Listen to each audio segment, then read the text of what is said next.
Thank you. And thank you all for being here, and thank you for the invitation. When you actually invited me to give a talk, I was a bit troubled what to talk about. I kept cycling back to my research topics that you mentioned, and because you said it should be sort of approachable for the general public, I decided not to tackle those questions. And then I realized that I do have hobbies, and maybe those can give an interesting basis for a talk. And that's how I ended up at, well, not Risk in the beginning, but board games. Because truth to be told, I have been a board game fan for a very young age, and I was quite lucky to have a variety of different board games in the family house, and not just the family house, but the extended family as well. And of course, we had all the usual suspects, the games that you would sort of see in different households. But at the same time, I still don't know why or who initiated this, but I had access to some let's say, new wave wish board games at that time. Because currently, if you talk about board games today, they are sort of sexy, or at least they became more mainstream than they used to be. More complex gamer board games have been very, very niche for a very long time. They started their golden age around like 2010-ish, maybe, but they have been becoming more and more popular. You have lots of designs. Back then, mid-90s, you didn't have much to choose from. But for some reason, I had a well-curated library of board games, and I played it with siblings. I played it with cousins. I have quite a large family, so we had our fair share of game days and game nights. And as I mentioned, we sort of moved past the traditional board games like Monopoly or Ludo or things like this. And we played a lot with these mostly German-style board games. But there was actually one sort of traditional board game that's a very old design that kept rearing its ugly head back and back whenever we played. And that was basically Risk that I will get to. But my board game hobby sort of transitioned to a stage where it might be a bit unhealthy. If you look at the profile of my board game collection, these numbers might not be the best statistics. Definitely not from the perspective of space they take up in various locations around the world now. But as I have less and less time to play these board games, they sort of accumulate and they don't get the love that they need. And this sort of gave me the idea of choose a board game that I could talk about and has some interesting mathematical connections. And you might argue that all board games have interesting mathematical connections, but there's one that I wouldn't say dear to my heart, but a very defining game in my life. And this is actually Risk. And this edition, this Hungarian edition that I have here, this is a game that we also had. Actually, we had multiple copies around the family from the mid-90s, but the game itself was published in 1957 or 59, depending on the sources you look at. One very defining characteristic of this game was that it was massive and epic. It was a huge board. You had miniatures. It was very lavish. And of course, as young kids, we just loved to play around with this game. And did I mention that it had miniatures and even more miniatures? So it was a very impressive game at the time.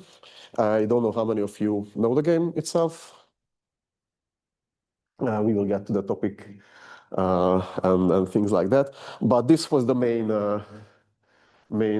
force that drew us again and again to playing the game. Because the game itself is, as the name suggests, it's about world domination. So you have a map. Board game scholars, sophisticated people might call this a dudes on a map type of game, because you have dudes, you have a map, and those dudes usually try to either control areas over this map or fight it out or something like this, but usually there's one winner in the end. And while I don't think I'm a very confrontative or competitive person in life, but when it comes to gaming and board games, I am very much so. And I think I can firmly say that this is the game that actually got the most table flips or board flips out of all of us. When things didn't go our way, we ended games abruptly. Because another characteristic is that it's a very long game. It can take hours. And if you have unlucky children playing a game, they will not have the attention span for hours to actually focus on strategically and calmly playing the game itself. But as you might have seen in the pictures, you have a very unrealistic division of the real world. You have territories, and these territories are grouped into continents. And basically, you do three main things during your turn. You start with reinforcing, so you get new troops and you scatter them all around the map. And then you try to take some territories from your opponents, and then you rearrange your armies and then pass the turn to the other player. There's a bit more to this, but I will not go deeper into the rules. Knowing that you have these three phases will be enough. And what the dice are for is to decide battles. I will reiterate on these rules, but basically you're rolling at most 5 dice at a time. Attackers can have 3, defenders can have 2. Higher die wins partially the battle itself, and ties go to the defender. That's it. These are the basic rules of the game itself. And I started thinking about somehow looking back on the strategies I used at the game and then figuring out if I actually played it properly or not 20-ish years ago. I think the last time I played this was in 2004. And so I haven't revisited the game in 20-something years. And of course, I turned my attention to a very classical way of representing games. Any game, basically, this is the so-called state space and the state transition graph that you can construct, where you have states, which are basically snapshots of the game you can have. You have your actions, which are the legal moves of the players. And then you have transition rules, which take you from one state to the other. So basically, taking an action can take you from a state to another one. And this is a very general representation.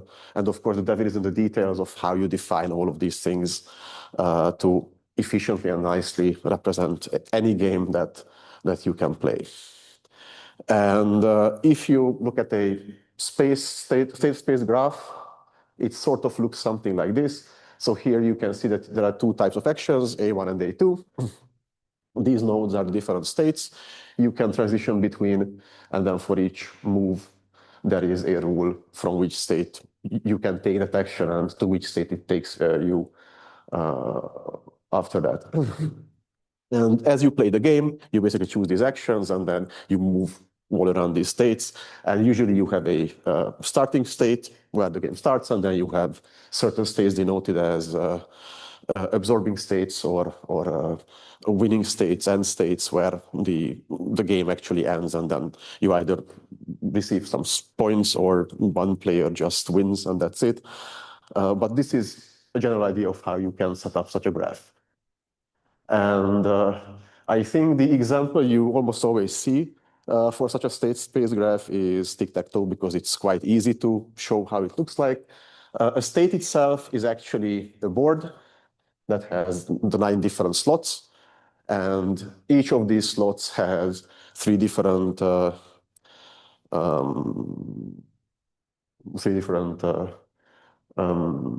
states. It can be not the states, but 3 different marks it can have. It can be empty, it can have a circle, or it can have an X in it.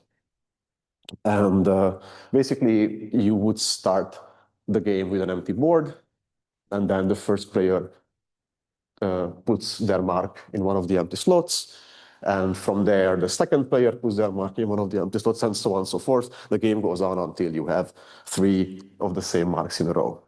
And you might notice that this is not a complete set of options that you can have from the starting state.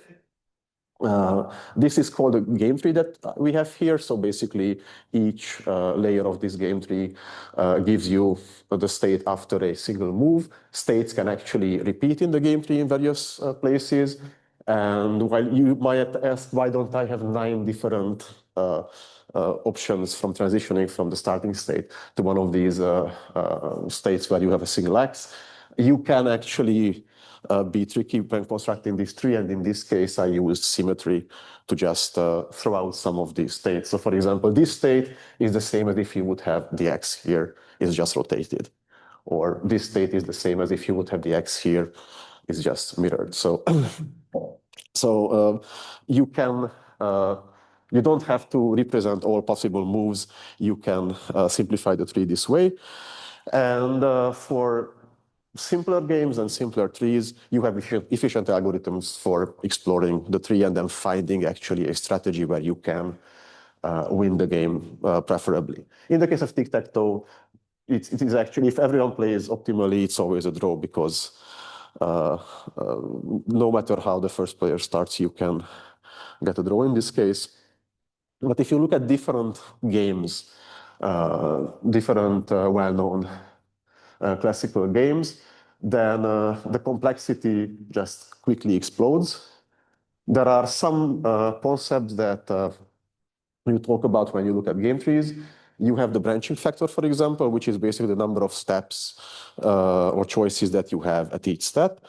In the case of tic-tac-toe, for example, it's 9 because you have like 9 possible options in the beginning where you can put your put your mark. You have the different plies. The plies are basically the different layers of the tree, and the plies give you the number of steps in which the game usually ends. And if you look at the total number of nodes, then this can explode exponentially because basically if you have the number of positions you can put marks in. So in the case of if tic-tac-toe, this is actually 9 different positions, and I have 3 different choices, then I can have a huge game tree in this case. But tic-tac-toe is, as I said, one of the simpler games. If you go to Connect 4 or you go to chess or you go to Go, you have huge numbers, huge branching factors, and basically just even exploring a part of this tree becomes a very challenging task. And in the case of tic-tac-toe, even if you look at this, if you look at all the possible boards you can generate, because you have the 9 cells, you have 3 states, that's 3 to the 9th possible boards. That's an upper limit of how many different states you can have in your state space. But of course, not all of these boards are legal, because this includes the board where you have only X's or only nuts or other illegal positions. So if you look at just the legal positions, you simplify down the number to around 5,500. And then if you use tricks like this symmetry and the reflections, then you end up with around 800 different positions. So this is the simplest you can go with tic-tac-toe. And for such a small game, this is a lot still. And then if you look at the bound of the game tree, so how many possible play sequences you can do to finish a game. Again, if you look at 9 different, the branching factor of 9, and then hypothetically the depth of the tree can be 9, then that's 9 factorial, which is around 400,000 possible sequences. But of course, you can end games earlier and things like this. So you can cut down the number of possible games and use symmetry in the game tree as well. But still, the number of ways you can play tic-tac-toe, even after symmetry breaking and things like this, is 27,000. So all the possible sequences of choices can still be a lot. And as I mentioned, for this, you can traverse the entire game tree. But if you move up to these more complex games, then it becomes impossible. And just to give a brief idea of how this is tackled, I will not go into these concepts because this can be a presentation just in itself. But there are many different ways you can play games, or computers can play games, because of course these are all efficient algorithms and methods that they use. Usually you want to look ahead to a certain depth. You want to evaluate your path, and then based on this heuristic evaluation, you try to choose the steps that give you the best success in the future. But the most common buzzwords basically you will hear is the minimax algorithm, which basically tries to evaluate your game state and minimize your maximum loss. That's where the name comes from. And this can, if the game tree is small enough, this can traverse the entire game tree. If the game tree is large, or in many cases you cannot even generate the entire game tree because it doesn't fit into your memory, then you can modify the minimax algorithm to give you just heuristic evaluation. And for example, Deep Blue was using minimax also when it beat Kasparov years and years ago. And something that they do with the minimax algorithm is pruning, where basically they just cut down different branches of the tree that are obviously worse than the ones you've already found. And then there's a random sampling method that you can use to just look at promising parts of the tree. And this is this Monte Carlo tree search. So these are concepts that come up wherever you talk about game trees, and then the basic methods of evaluating game trees and looking ahead for a couple of steps. And when we look at this game tree concept, what makes Risk a hard game to model with game trees? So what is the big difference between the games I mentioned up until now and then the game Risk itself? Of course, it has a huge state space, many different positions, many different values these positions can take on. It's a multiplayer game, so it's not just one-on-one, but you can have up to 6 players in the game. And of course the dice, which add randomness, because all the trees, all the games you've seen before are deterministic trees. You can traverse these, but here the dice add this extra layer of complexity on top of everything else I just said. Now the question is, how can we represent all of this, or can we modify the existing concept of game trees and this state space graph to actually accommodate all of these concepts?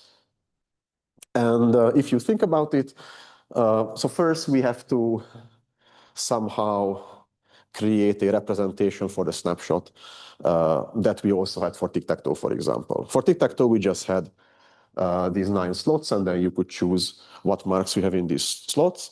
But the Risk map itself is actually a graph. So you have your territories, which can be nodes of a graph. You have the borders where 2 territories meet, and you can actually move troops across the borders. Those are the edges. Those represent the legal attacks, so who can attack who. And you do have these continents. Continents themselves can be subgraphs of this huge graph. I think you have 42 territories in the game, so this will be a graph with 42 nodes. And if you look at the graph itself, you will find that there are actually some special nodes that have strategic importance throughout the game. Here's a representation of the game map. So the colors are the continents, the numbers are just the numbers of the territories inside the continents. And then you do have some transitions already drawn there for across the oceans and seas. But if you don't look at this whole thing as a map, but you switch into a graph, this is what you get basically. Here I try to keep the colors. So you still have a concept of the continents here. And I don't know how well you can see, but for the edges, I have the bolder edges, which actually represent transitions between continents, which will be an important thing from the game's perspective. Because, as I mentioned, you do need to control territories, and you do get your reinforcements based on the number of territories you control. But if you control the entire continent, then you get more reinforcements, you will be stronger, and then that gives you a higher chance of winning the game in the future. So all of these that you can see are actually edges where you can get from one continent to the other. And these are these important connecting points. And as I mentioned, these reinforcements that you can see here vary based on the continents. For Australia, for example, gives you only 2 bonus troops every turn, but it only consists of 4 territories, so it's easy to get. While if you control Asia, you get 7 bonus troops, but it has 12 territories. And then you have things in between. But it's not just the number of territories and the number of bonus troops that's important when you evaluate a continent itself, but also how many other continents it borders. And then you can see how many bonus troops you get per bordering other continent, or at least connections coming into your continent, and then how many bonus troops you get per territory that you have in a continent itself. And as a child, it was not just me, but I think everyone who I played the game with, we were very certain that Australia is the best continent of all, because it only gives you 2 bonus points, but it basically has a single entrance. So if you look at the map itself, you can only enter to Australia through a single connection. So if you fortify this, then you are banking 2 troops per turn, and that's good. But it turns out, at least from what I read from more professional gamers than me, that's actually one of the worst places to hold. And as a consensus, North America is by far the strongest based on these metrics.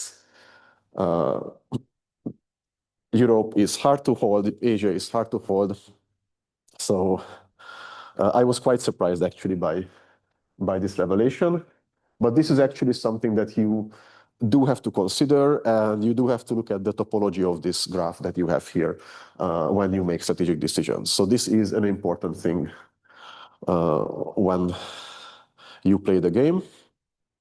And then the other important thing will be how to represent the power struggle between the different players, and how to represent the troops in the different countries and who controls the different countries. And if you take the graph itself that I just showed you, you can actually color all the nodes. And the color can be the player who controls the territory itself. And you can assign a label to each node, which gives you the number of troops that the player has in the country. So in this toy example, let me just remove this from here. So in this toy example, there are 2 different players. The red player controls 2 territories with 5+2 troops, and then the blue controls 3 territories with 3, 4, and 1 troops. And this can be a snapshot of the game itself. So basically taking this graph and then giving it this coloring and then this labeling method can represent a game state for you. And then the question is, what will be the transition between 2 game states? And there are actions that you can take that are quite simple. So for example, if you get new troops, then if you put a new troop to one of the territories, then you increase the number, or modify the label in the territory by 1. That's a deterministic choice. If you reorder, then you can just change the values between 2 of your territories. That's a deterministic choice. But most of the game will be spent by attacking others, and that is a stochastic decision because it's basically all controlled by the dice that you play with. So how can we look at the probabilities of the graph itself? And you sort of still have a game tree. So everything I told you about game trees before still holds. You just get a new friend here, which is a so-called chance node. Chance nodes are random events. The players have no agency over the outcome of the random events. So once you go into a chance node by an action, then you will just go into one of the possible outcomes. So here, for example, is a model of someone attacking and either losing two troops, the defender losing two troops, or they split and then each of them lose a single troop from the two territories. And you will have these transitions with certain probabilities. Now, what are these probabilities? So there's this rule that I already mentioned briefly, how combat works. Basically, we have 6 combat scenarios. The number of dice you roll with depend on the number of attacking and number of defending troops. If there's a single attacker and single defender, then attacker and defender player roll a single die. In the case of 2 and 1, you have 2 dice versus 1. If there are 3 or more attackers, then you always attack with 3 dice, so you don't get more. And this is the same for the defenders. If you have 2 or more defenders, you always defend with 2 dice, you don't get more. So these are the variations that you can have. And as I mentioned, all these scenarios basically describe a risk battle for you. So how can we use this to look at transitions? So here's an example for a battle. We have 3 attacking soldiers, 3 defending soldiers, and in the first turn of the battle, these are the outcomes. As I mentioned, you always compare the 2 highest values and then the 2 lowest values. So in this case, sorry? Not the 2 highest and 2 lowest, the 2 highest. So the 2 highest and the 2 second highest, yes. Yes, sorry. The 2 highest and 2 second highest. So the 2 highest are 6 and 5, so 6 will beat 5, which means the defender will inflict 1 casualty for the attacker, but then 4 beats 3, which means that the attacker will inflict a single casualty to the defender. So the outcome here will be each player loses a single unit. After this, you still have 3 attacker units, so the attacker rolls 3 dice, defender has 2 units, they roll 2 dice. If this is the outcome, then you compare the 2 highest values. It's 5 versus 5. Ties are broken in favor of the defender. So attacker will lose a single unit here. And then the second highest values are also 5 versus 5. So attacker will lose a second unit as well. And we have the third turn of the battle. Now the attacker only rolls a single die because they have a single unit. Defender rolls 2. Here it's 6 versus 4. Attacker wins, defender loses a single pawn. And then you have the last turn of battle. Now defender has a 6, attacker has a 5, defender wins, attacker loses their last pawn. So this is basically an entire battle. The player is not obligated to finish the battle, so they can stop at any time. The attacker can decide to just quit here if they want. But from the perspective of outcomes, we will say that the battle will last until one of the players is completely eradicated. So in this case, this is what you would do to get to a final state of the battle itself. And can you represent this somehow, or can you add this representation to the game tree itself that we are talking about? So currently what we have is we do have a map, and then we have another map, and the question is, between this snapshot and that snapshot, what's the probability of transitioning? And the battle itself actually is its own subgame. So you can have a sort of own game tree for the battle itself. You can define states for the battles, and then you can define the transitions between these states.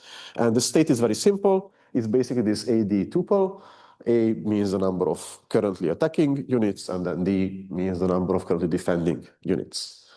And in the case of a single roll, it, of course, the outcome of the rolls depends on how many dice you roll with each of the players. But in the case of 3 attacking dice versus 2 defending dice, this AD state can go into the A minus 2D state, where the attacker loses 2 units. It can go into the A minus 1, D minus 1, both of them lose a single unit, and then the A and D minus 2, where the defender loses 2 units.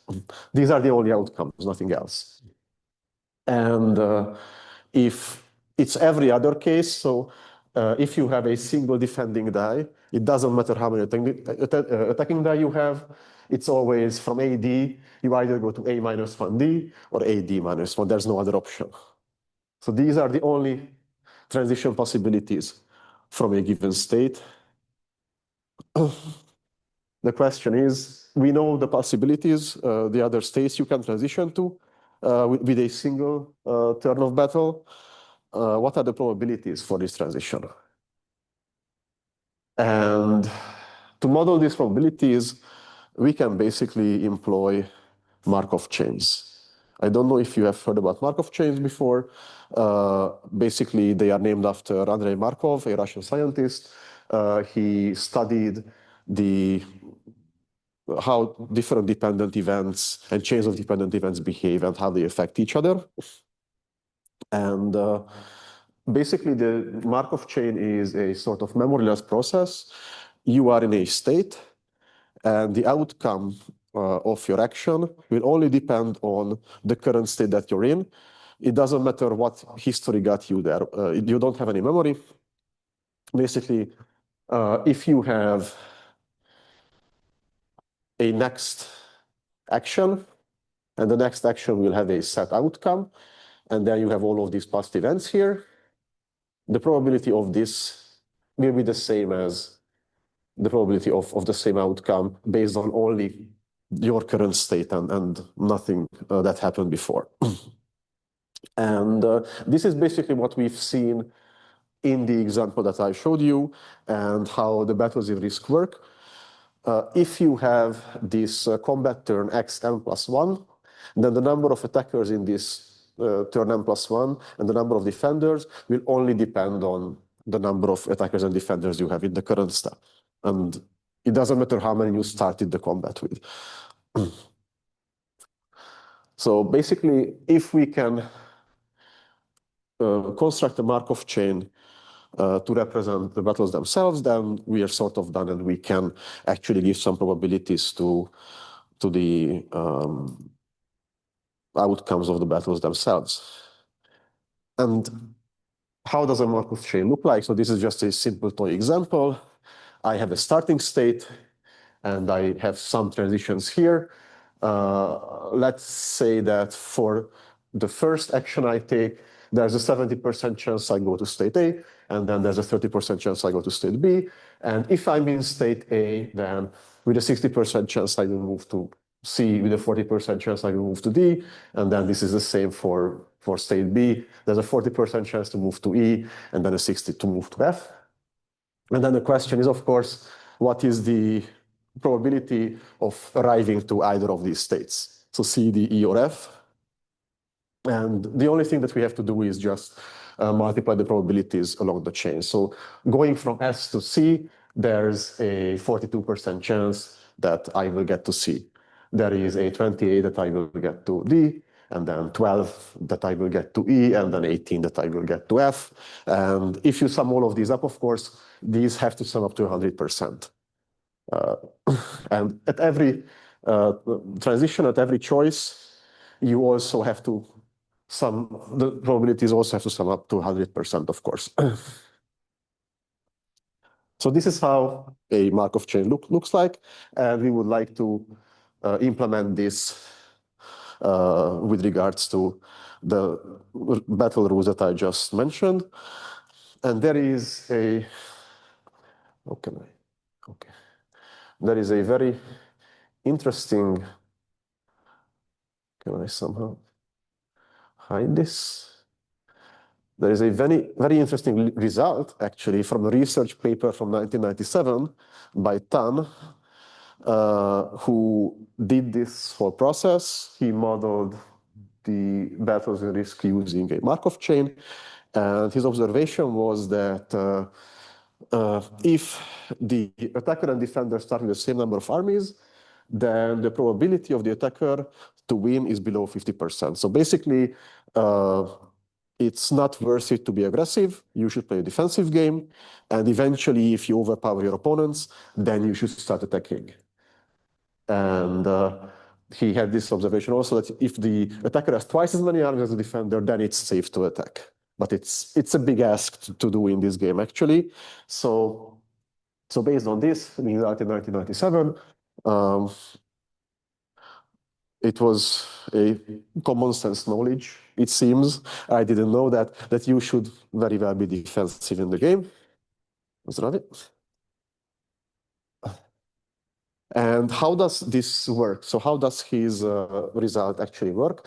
So I will not give you all the formulas because, of course, for all of these scenarios, all the 6 scenarios, to calculate all the probabilities, it's quite a lot. But for 3 attackers and 2 defenders, I will actually give you how he got to this conclusion. So this is the same thing that you've seen before. So the probability of the defender losing 2 units, it will be basically the probability of this y1 greater than z1 and probability of y2 greater than z2, where y represent the die of the attackers, y is the highest die of the attacker, and y2 is the second highest die of the attacker, by z represent the die of the defender, where z1 is the highest dice of the defender, and then z2 is the second highest dice of the defender. So basically, this is what Tan did, and this is what he said. So this is the probability of defender losing 2, attacker losing 2, and then both of the players losing 1 and 1. And he said that these probabilities are so because we know that y1 and z1 are independent probabilities, right? So like what's the highest probability of the attacker, and the highest value of the attacker dice and the defender dice, those are independent events.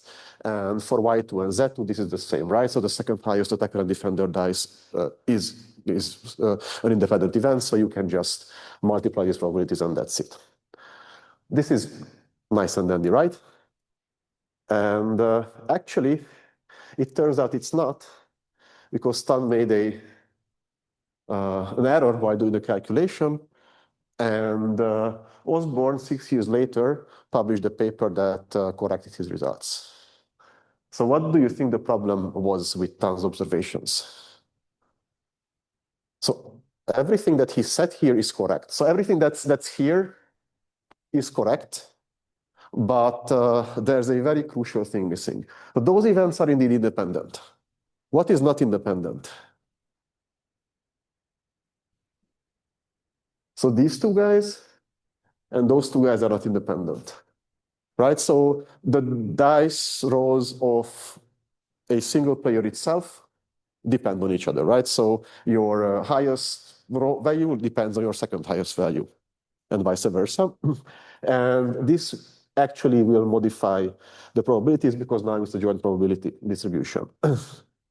And here is just reiterating what Tan came up with. So this pi 322 will represent now the probability of the attacker attacking with 3 dice, the defender defending with 2 dice, and then the defender losing 2 units. So this is an IJK indexing. I is the dice of the defender, J is the dice of the I is the dice of the attacker, J is the dice of the defender, and then K is the number of units lost by the defender. So this is how you can simplify this probability. And based on the formula from the previous slide, Tan said that it's around 26% that the defender will actually lose the 2 troops. But in comes joint distribution, and Osborne said that actually you have to consider all of these together. So now you have the probability of the highest attacking value being y1 and the second highest being y2, while the highest defending value is z1 and the highest defending value is z2. And if you do the math here, this actually modifies the outcome of this whole thing from 26%. There's a 37% for a defender to lose 2 units in the case of this single turn of battle. So, and this is because you have the ordered dice and then they come with this joint probability. So this is what I didn't expect to find when I started looking into this topic, to have not a single scientific paper about probabilities in risk, but actually a paper and then a correction of that paper in the same journal. But it was very, very surprising and very nice to see. And then Osborne recalculated all the probabilities. So here I have tons of old values and then Osborne's new probability values for all of the different scenarios that you can have. And of course, while you have single die versus single die, you have the same outcomes. But in the case of having more attack dice than defending dice, you see huge differences in the probabilities. And basically, with this, you can actually build a transition probability matrix. So for all of the different scenarios and options, you do have these probabilities. And if you have all the probabilities, then you can start constructing your Markov chain. So with this huge detour, sort of, we come back to, but how can we actually construct a Markov chain for the battle itself? And as we mentioned, you can have the states modeled as number of attackers, number of defenders. You have the starting state in your game tree, which is basically this X0, where you have all your attackers and all your defenders already. And you will have, in the Markov chain, you have absorbing states and transient states. Transient states are ones that you just go through during your journey, and absorbing states are ones that give a final state basically for you. And which ones will be your absorbing states?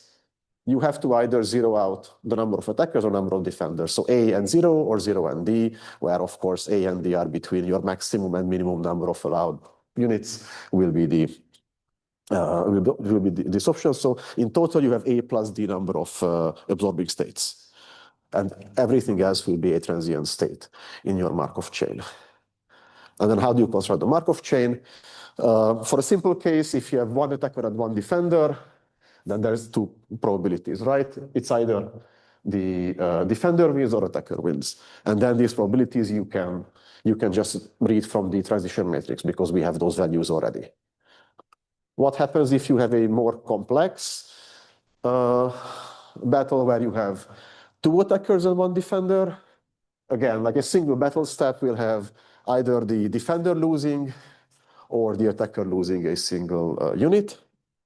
And in this case, you can just read this probability from the transition matrix. And if you come here, then you might notice that this is actually something we've completed already. And then if you just keep building this tree, then you can reuse parts of the tree that you've already done. And in a general way, you can construct a general way of building this tree itself. And for any number of A's and D's, it's quite easy to actually have your Markov chain and build this entire graph with all the possible outcomes. So once you have this general rule, you can build the tree. And then from your starting state, as I mentioned on the toy example, you just multiply all the possibilities and then see when you get to a final state.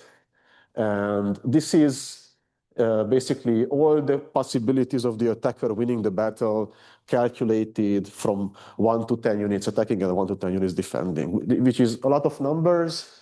It's a bit nicer with a heat map, but it can be seen that you do have this slightly better than 50% chance now for the attacker to actually be favored in conquering the territory.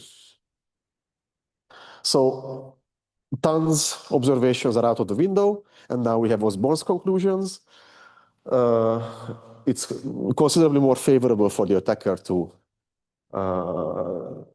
win. So actually, you should play a very aggressive or not very aggressive, but you should be aggressive in the game and not just turtle up and try to weather through.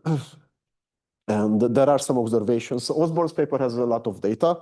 I didn't include all of them on the slides, but you have expected losses. You have a much bigger analysis of chances of winning than this. It basically also says that if the number of attackers and defenders are the same, you will have this higher than 50% chance if you have at least 5 attackers.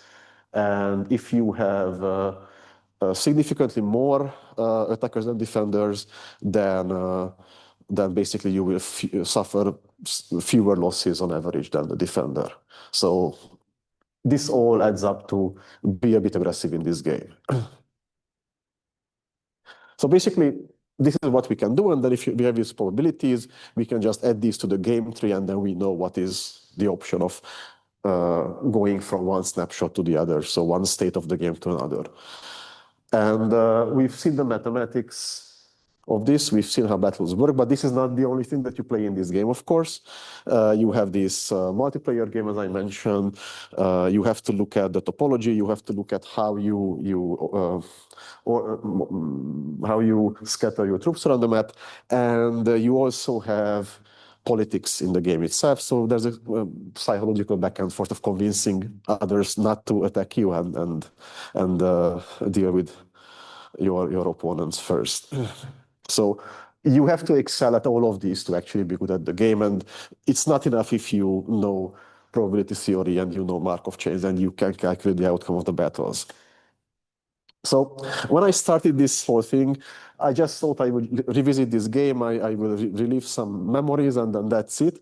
But as you can see, it actually turned out to be a very rich topic. And I wasn't expecting to read scientific articles about this game itself.